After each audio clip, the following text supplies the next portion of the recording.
Creating a Slack webhook allows you to send messages and notifications to your Slack channels from external applications or services. Here's how to set it up. Create a Slack app.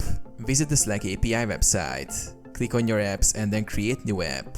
Choose a name for your app and select the workspace where you want the webhook to be used. Enable incoming webhooks. After creating your app, navigate to incoming webhooks under the features section on the left sidebar. Toggle the switch to enable incoming webhooks. Create a webhook URL. Click Add New Webhook to Workspace. Select the Slack channel where you want to receive messages. After choosing the channel, click Allow to give your app permission to post messages. Copy the webhook URL. Once the webhook is created, you will see a URL displayed under webhook URL. Copy this URL as you will need it to send messages to your Slack channel.